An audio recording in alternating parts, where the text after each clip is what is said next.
I am going to be sharing a bunch of details about how authors can use AI without being on the line of no, no. We don't go into the no, no area when we're using AI. There are a couple things that obviously we don't do, and we'll talk about those. Literally, a click of a button could save you a day of time. I have been shocked by how fast I can do and achieve certain tasks.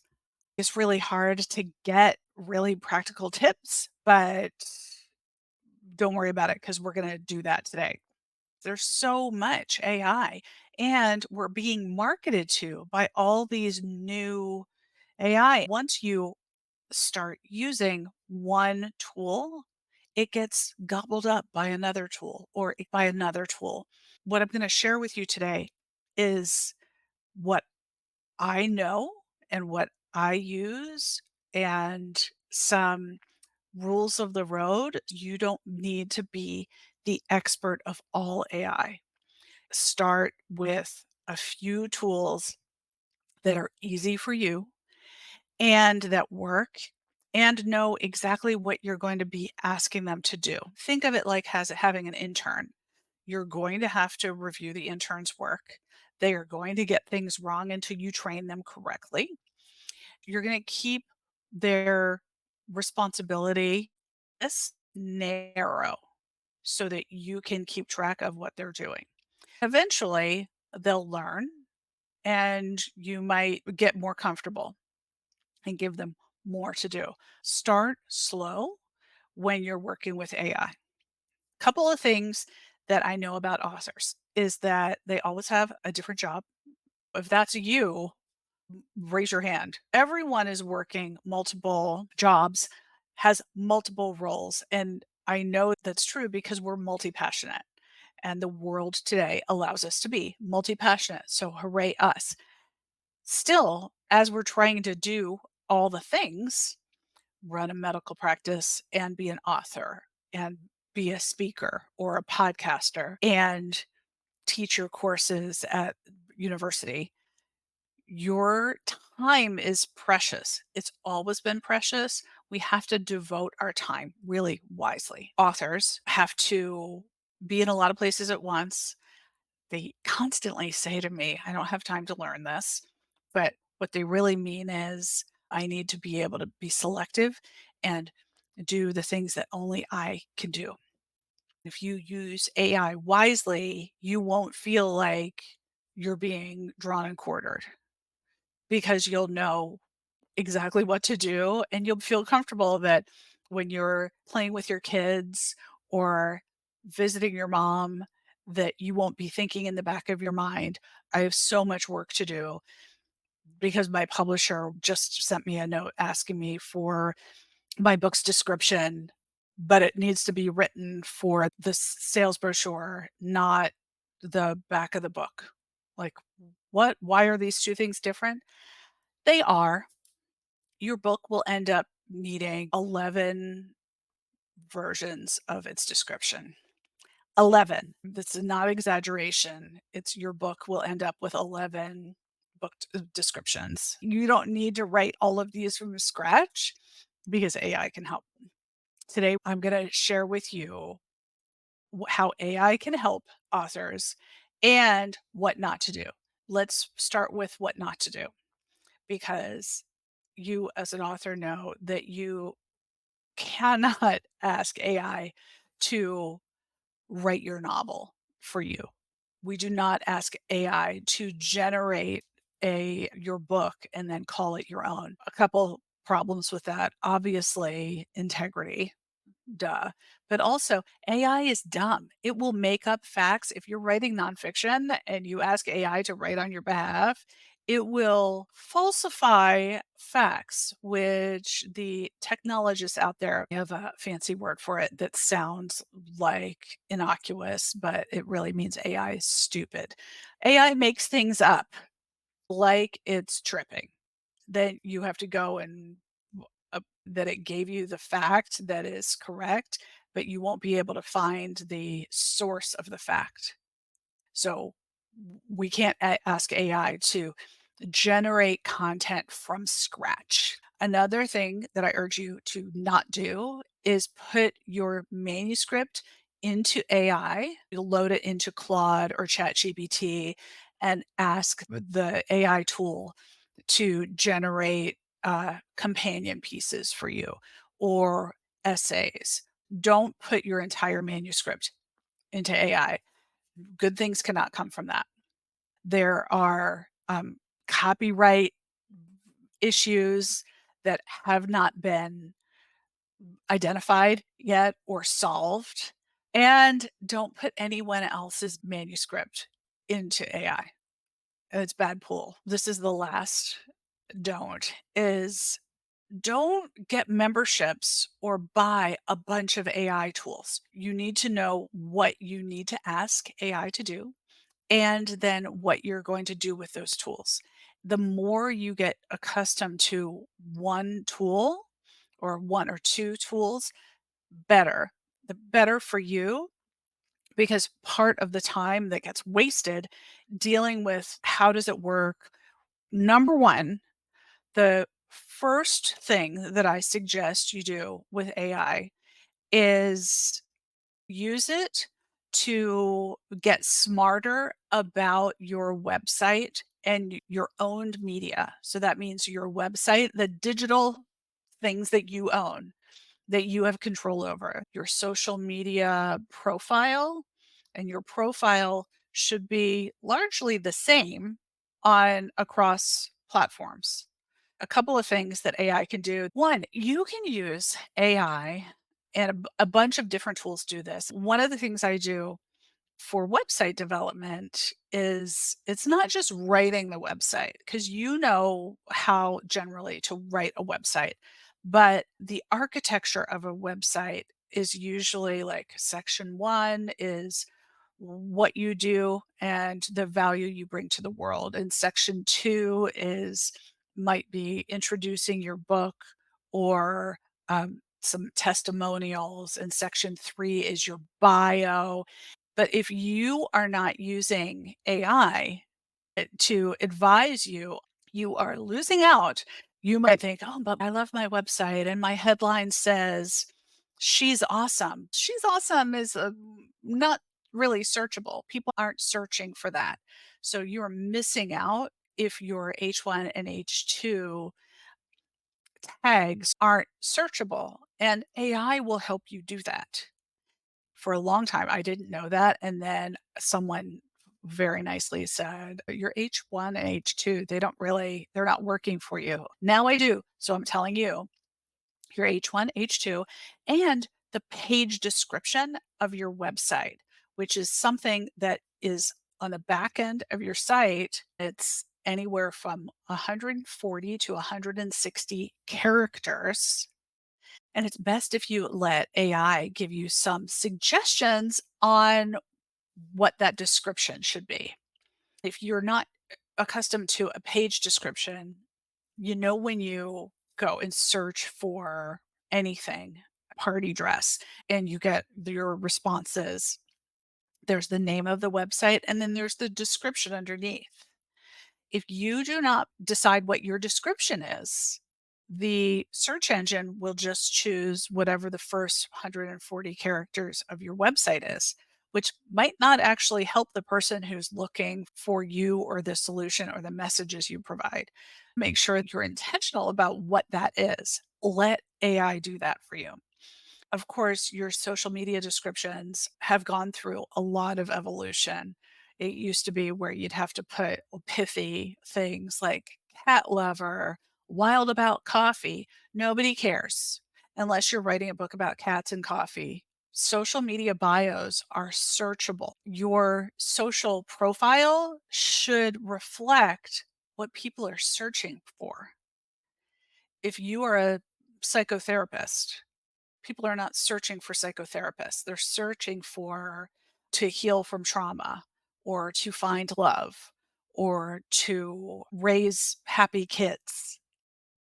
Mm, the SEO that you might not be thinking about if you use AI, it will do the thinking for you based on the information you give it.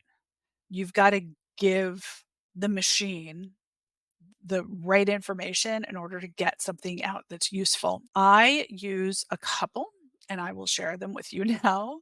Um, I use Harpa.ai. It is a free Chrome extension. It is an all-in-one AI, and what I love about it is that it has the prompts already baked in. So instead of me having to say, "Please act as a expert copywriter, and you are an expert digital marketer, or you are an accountant. Please add these things up." It's Harpa, Harpa dot AI, and it's a free Chrome extension. It is super powerful. It has over 100 prompts baked in where I can go to my own website, click a button, and it will tell me what's wrong with it. It will tell me how to improve. It will give me better, improved suggestions for my page description, for articles I should be writing based on what I've put on my website, for my H1 and H2 tags. It will give me descriptions for the images that I use, because all of your photos on your website, on the back end of your website, should have alternative descriptions. It's the image alt text. You've got to fill all that in. If you don't, you are missing out on how websites work. If someone doesn't tell you this, how would you know? Nobody has time to know all of this. Um, I'm so grateful to know Sandra Sciano, who has a podcast called The Long Game. She is delish and smart and an expert marketer. It's what she shared with me a few years ago. And I was like, oh my God, I don't have time to become an expert in this. My background is I ran PR and marketing for global companies for 25 years. You wouldn't know it because I look like I'm 13, which is thank you to AI, the polish up my look. I'm really like a wizened Grimm's fairy tale. When I started my company, I didn't know how to build a website. I was used to turning to the digital marketing head and or manager and saying, "Oh, we need a website, or we need the email campaign to do XYZ." Now I know how to do all the things. So I'm sharing it with you because I don't want you to make the same mistakes that I did. And also because it's a pain in the tuchus, especially when you have a mission and you're likely in two different roles professionally and taking care of people, parents, an aunt, children, yourself. You have a lot going on. Couple of other things that you can ask AI to do that will certainly help. One of the things that publishers will do is that they will not tell you the tools that they're going to need for you to weigh in on the materials. Instead, what will happen is on a Tuesday afternoon, someone there, probably the assistant to the assistant, will send you an email and say, "Hey, can you give us a bio for the sales catalog?" You will think, "But you have my bio already. It's in my book proposal, and you already put it on your website." And what they're saying is, "Yeah, but we want you to write it for the sales catalog. And you've never seen the sales catalog, and they're not going to provide that to you." Fun, right? And they will want your input by like end of week, but Friday's a holiday, literally by Thursday, and you're teaching class or seeing patients all of Wednesday. So you have 5 minutes to do this. So usually what happens is my clients will call me and say, they want this. And I'll be like, yep, yeah, we already prepared for that. We already know that's happening because that is one bio that they're going to want of 11 that you will need. And you need to keep track of all of these different bios and also know that you're not recreating the wheel. We already know what these need to look like, and you can even if you're not working directly with me, you can give AI, you could give this to Harpa or Claude or ChatGPT. You can ask it to create a bio for certain use using an example that you already have seen that you like. So I have done this successfully. What is smart about this trick is that you are not asking AI to write from scratch about you. You give it your back of book description or the bio that you created that's in your book proposal or just a bunch of content about you. Maybe you don't even have those things yet. You're just thinking, I need to submit a bio for this speaking engagement or this podcast, and it needs to be written in third person with my name at the end. Like on podcasts, welcome my next guest. She's a redhead from Annapolis, Maryland, and now helps women get their books into the world. Welcome, Allison Lane. The name is at the end. So that's a different format. It's all the same ingredients. It's a different format. What you can do is give your existing content to the AI tool of your choice and then ask it to develop a version that's based on an example that you've already seen. Whether it's if you're presenting at a conference, you know what the other bios are that look good on their website. Cut and paste one and say, write it in this format, but only use the content that I'm giving you in brackets and make sure you put your approved content in brackets. And that way, the AI knows to stay inside the lines. This will save you tons of time. What you don't want to do is develop all these different versions of bios before you need them. Because hypothetical content never is fun. It never turns out to be useful in the end. So for sure, don't develop content for your marketing until you need it. Other ways to use AI, you can use a transcription service like Otter.ai. So Otter is also free. Otter is a transcription service. If you are speaking at an event, put your phone in front of you and record the chat and the Q&A. If you're having a book event and someone is interviewing you, record the Q&A. I don't care if you have to tuck your phone in your bra. Record yourself because you will be delivering magic in the moment and you will black out and not remember what it was that you said. But people will say, "Oh my God, that was so moving. I so connected with you." You'll be like, "I have no idea what I said." And that's fine.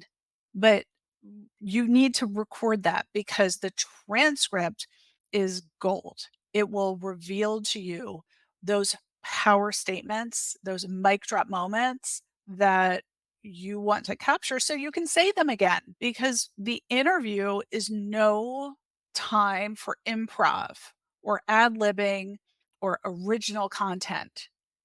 You know why you're there. So you're going to prepare. You want to prepare with your most notable, powerful statements so that the people in the room and the people who are listening, if it's recorded, get the most insight. So use Otter, get that transcript, and copy and paste that transcript and give it to one of the AI tools. You can throw it into Claude and ask it, please pull out my power quotes. That way you don't have to scroll through an hour-long transcript with you combing through to see what the power quotes are, and you only really need 3 or 4. No, nobody has time for that. AI will figure it out. Or you can say, highlight all of the power quotes, and at least then you can have a selection, but then you save all those minutes, and the minutes add up. So You don't have to scroll through an hour-long transcript, which is pages and pages. That is not a good use of your time. Also, I can put it into my favorite AI tool that is a video editor called Descript. I can load in an entire video or just audio or just transcript and then click a couple buttons, and it will identify a 1 minute or a 30-second video clip that then it edits for me. Rather than a year ago, I'd have to go by hand manually and look for the moments that were the most powerful, and it would take me hours and freaking hours and many frustrating afternoons. And then I would never get to it. But now you take the video or you take the audio and you put it in there, and it is like giving the content that you've already generated to an intern and ask it to do a couple things for you. The greatest thing about the AI now is that the prompts are baked in. Do not buy a list of powerful prompts for AI. You don't have to do that. Descript will let you load in 2 hours of video a month for free, or you can get the monthly version and it's 20 bucks a month if that's for you. My list with links so that you don't have to figure it out. Write an email from what I've given you, write a newsletter from what I've given you, write social posts from what I've given you. Thing is, you don't have to actually tell it those things now if you use some of the tools wisely and you know how to use them, because a lot of these prompts are baked in. So you don't have to become an expert in the AI anymore. I'm so glad I'm here to help you get your edge as an author, because we don't need to do all the things and we don't need to know all the things.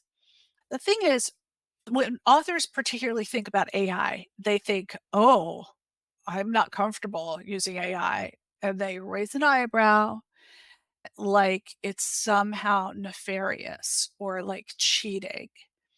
If a calculator is cheating instead of pencil and paper, then AI is everywhere. Google is AI. Spotify is AI. Pinterest uses AI. To sum up, authors, do not put your manuscript into AI. Do not put someone else's manuscript into AI. And do not ask AI to generate content on your behalf unless you're giving it the raw source. What you can do is you can ask it to make your material better, your website better. You can ask it to rewrite your bio, create different versions of material that you do give it, like a bio or a book description. You can use like active recording AI like Otter, so that you can be smarter out in the world, pay attention, but also take later action or to write an article. If you do what I say, only because I've done all the mistakes. So now I have a method that's faster and more furious than anything, because I know that what to do and what not to do. What you can do is regenerate content. So there's generative AI when you're saying, hey, write me a novel about a woman who goes on a hike and reconnects with herself, AKA Wild by Cheryl Strayed. Asking AI to generate your book for you? No. Asking AI to spell check something for you or take a version of your page and a half bio and create a 2 sentence bio that goes on a speaker site that's based on a different example of someone else's 2 sentence bio. Otherwise, you will spend 45 minutes trying to stuff a page and a half worth of words into 2 sentences. You can press a button. You can ask me. AI can definitely do that for you. Remember, you're treating AI like an intern. All authors need to protect the time you have for creation because you are creating magic out of your noggin, out of nowhere. That's a wrap for this episode of The Author's Edge. Thanks so much for tuning in and for believing, like I do, that your marketing efforts should be exciting, should be easy, and should freaking work. Follow the show at Author's Edge wherever you listen to podcasts. And if you found this episode valuable, please leave a 5-star review, letting me know how these tips are helping boost your presence and connect with the people who truly need your message. Until next time.